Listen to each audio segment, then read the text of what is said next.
Assalamualaikum warahmatullahi wabarakatuh. Perkenalkan saya Rizky Adrian Putra Pamungkas dengan NPM 1203 10 22 00 77.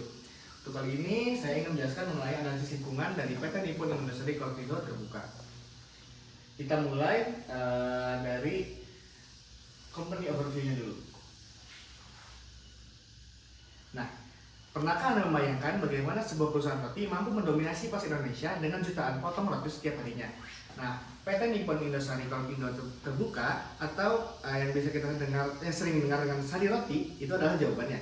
Nah, perusahaan itu berdiri pada 20 Maret 1995 sebagai perusahaan penanaman modal asing atau PMA melalui kerjasama investor Jepang dan juga Indonesia.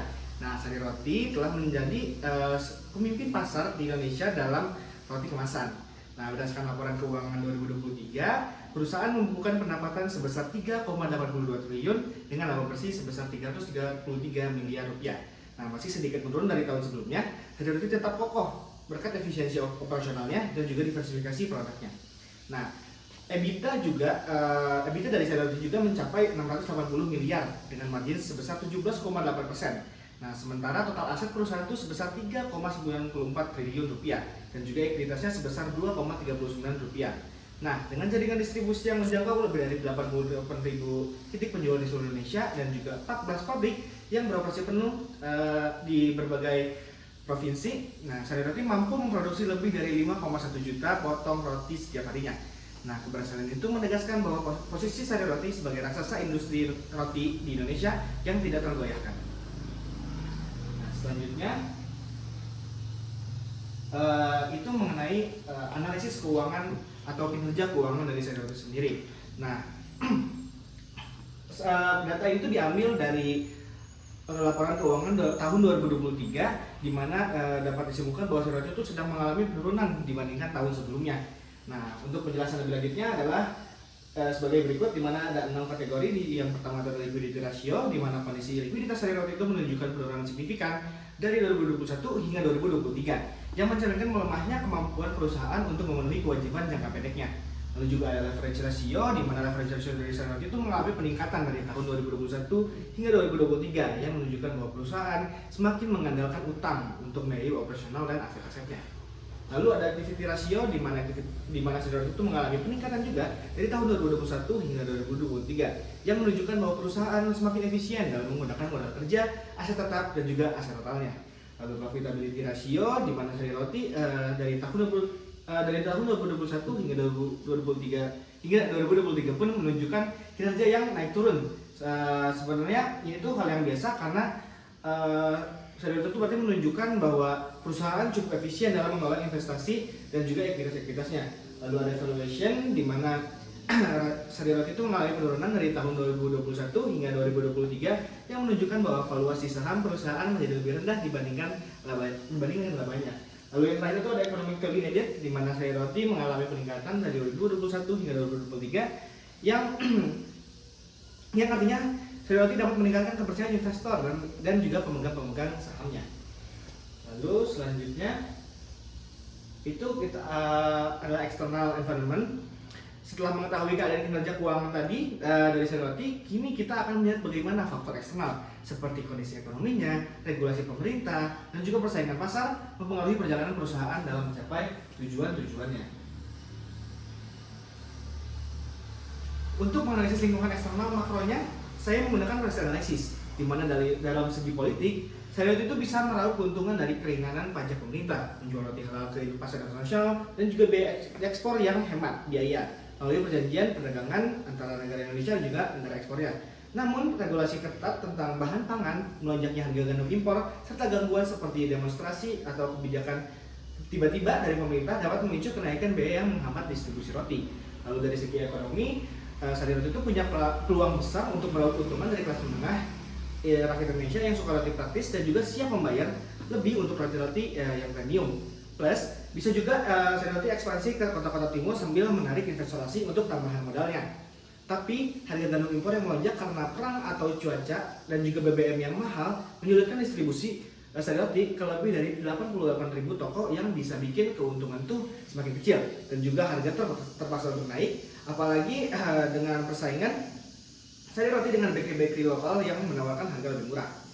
Lalu dari kondisi sosialnya, Sari Roti itu bisa menggebrak pasar roti di Indonesia untuk pekerja-pekerja yang sibuk atau kota-kota yang sibuk dengan citra halal yang kuat, juga bisa mengembangkan pasar lokal untuk lebih kritis soal kualitas, dan juga persaingan bakery lokal pun menjadi jadi suatu tantangan bagi Sari Roti untuk meningkatkan penjualannya dan juga terus berinovasi. Lalu yang ada dari sisi teknologi, mana Sari Roti itu bisa cuan yang besar lewat penjualannya di e-commerce seperti Shopee, dan juga pembuatan roti yang lebih cepat menggunakan teknologi yang modern.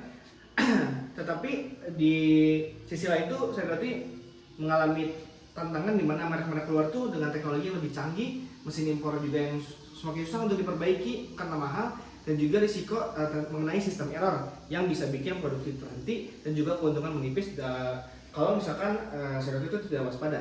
Dan terakhir itu ada ekologi, di mana dari Sari Roti bisa menarik pelanggan dan kemasan ramah lingkungan, hemat biaya pakai tenaga surya di pabrik, dan juga dapat untung dari daur ulang limbah rotinya. Tapi banjir ataupun gempa di lokasi pabrik itu ataupun pada ladang gandum bisa mengganggu produksi dan juga biaya yang melonjak.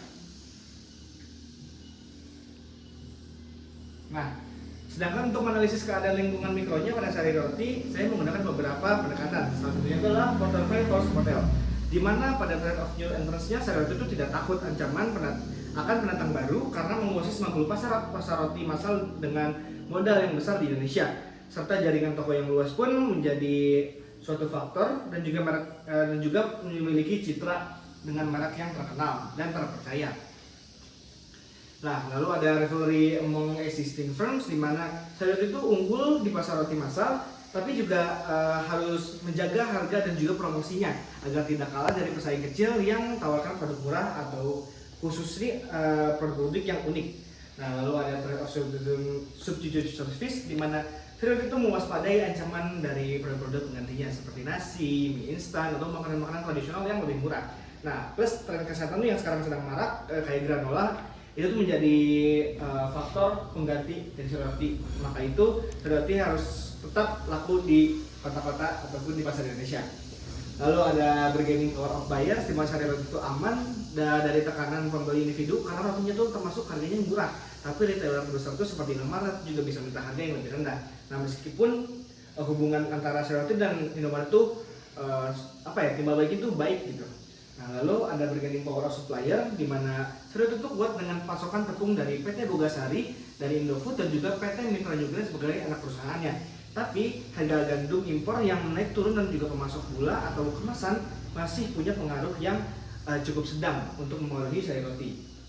Dan yang terakhir itu ada relative power of other stakeholder, di mana Sari Roti itu tidak terlalu terganggu dengan pemerintah ataupun LSM karena sudah memenuhi aturan BPOM, MUI, dan juga channel lain, sehingga tekanan dari eksternal itu kecil. Nah, selanjutnya adalah supply chain analysis, di mana Sari Roti memiliki anak perusahaan bernama PT Indosari Niaga Nusantara, atau kita singkat biasanya INN, yang didirikan pada 19 Juni 2019 dengan joint venture dengan PT Gemilang Unggul Nusantara, atau kita singkat GUN, dengan kepemilikan 99,88% oleh Sari Roti. Nah, si INN itu berperan sebagai distributor tunggal produk Sari Roti, sehingga memastikan distribusi itu meluas ke lebih dari 88.000 titik penjualan di seluruh Indonesia. Lalu Sari Roti juga memiliki supplier bernama PT Mitra Nyugren atau MGM dengan joint venture dengan Rainbow Isle Limited pada tanggal 21 November 2017. Nah, PT Nippon Indosari Corp ini juga sebagai produsen pada produk Sari Roti, dan juga ada pengecernya itu seperti toko kelontong, Indomaret, Alfamart, supermarket, dan lain-lainnya. Nah, selanjutnya itu ada industri value chain, di mana langkah pertama itu adalah pengadaan bahan baku, di mana MNG itu memproduksi tepung campuran, selai buah, dan juga coklat, sedangkan pemasok lain itu menyediakan gandum dan gula. Lalu kita lanjut ke pengolahan produk bahan jadi, di mana bahan baku itu dicampur, dibentuk dan dipanggang dan juga dikemas di pabrik roti Sari Roti. Lalu ada penyerahan produksi, di mana produk itu diangkut dari pabrik ke gudang oleh INN, lalu disebarkan ke retail modern dan juga tradisional. Lalu dari penjualan produk tuh ada retail modern dan juga retail tradisional, di mana retail modern itu bisa contohnya seperti supermarket, Indomaret, Alfamart, dan juga retail tradisional tuh bisa jadi toko kelontong ataupun biasa kita dengar seri roti yang keliling oleh berjualan keliling menggunakan sepeda motor ataupun sepeda. Lalu dari retail tradisional dan juga retail modern itu berakhir di konsumen akhir, di mana konsumen itu membeli dan juga mengonsumsi produk sari roti. Nah, selanjutnya strategi grup, di mana PT Nippon Indosari atau sari roti itu berada di posisi yang sangat menguntungkan, di mana kanan atas yaitu grafiknya 5,4, di mana perusahaan itu memiliki distribusi terluas di seluruh Indonesia, menjangkau kota besar hingga pada saat melalui lebih dari 88.000 titik penjualan, dan juga kualitas produk serta persepsi merek yang sangat-sangat tinggi. Meskipun sedikit di bawah Yamazaki Maruti dalam segi kualitas, hal itu menunjukkan kalau misalkan posisi si Sari itu sebagai pemimpin pasar roti massal dengan 90% pangsa pasar Indonesia itu adalah benarnya. Selanjutnya adalah internal environment, di mana dalam segi marketing Sari itu memiliki kekuatan pada pemimpin pasar yaitu 90% pangsa pasar Indonesia, lalu juga menjangkau semua kalangan, di mana produknya itu cocok untuk anak-anak, remaja, dewasa, hingga keluarga dari kota-kota besar sampai ke daerah terpencil.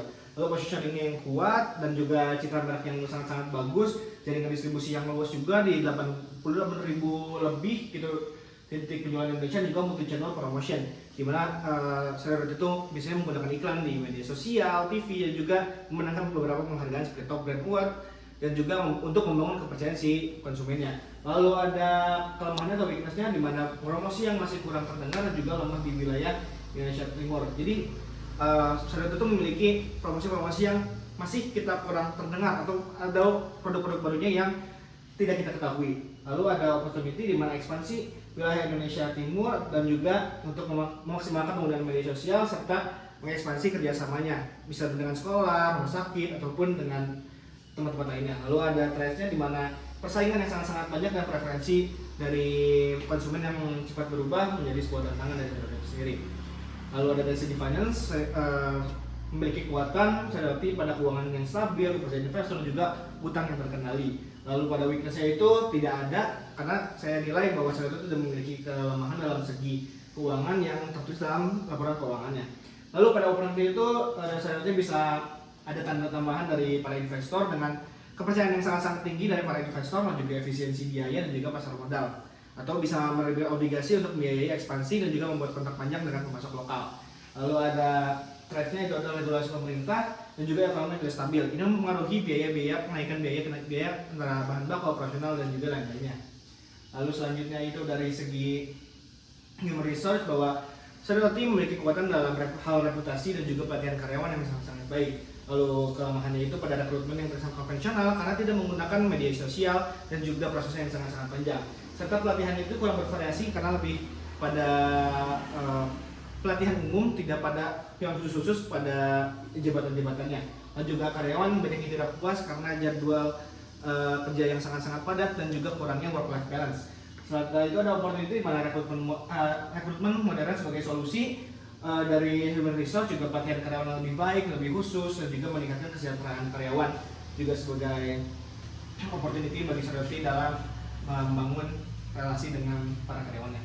Lalu ada terasa juga bahwa Sari Roti itu memiliki kesulitan dalam mencari karyawan yang tinggi dan yang terampil karena tingginya persaingan pengambilan karyawan di Indonesia, dan juga ada turnover yang sangat-sangat tinggi dikarenakan kurangnya work-life balance di Sari Roti, serta ada kenaikan UMK yang bisa menambah ekspres dari Sari Roti. Selain itu ada segi operation, bahwa kekuatan Sari Roti itu pada kapasitas produksi besar, di mana bisa memproduksi 5,1 juta roti setiap harinya dengan kualitas yang terjamin, dengan memiliki ISO 9001 dan juga ISO 22000 dengan mematuhi standar kebersihan yang tinggi, serta alur distribusi yang efisien, di mana Sari Roti menggunakan teknologi ERP dengan strategi just in time untuk memastikan roti selalu segar. Lalu lokasi pabrik yang strategis, di mana di kota-kota besar juga pada setiap provinsi ada pabrik Sari Roti, sehingga memperluas dan juga mempermudah jalur distribusi dari Sari Roti. Lalu dalam kelemahan itu adalah keterbatasan diversifikasi produk, di mana Sari Roti hanya terpatok pada produk roti maupun kue-kue saja, atau berbahan dasar laku gandum maupun tepung.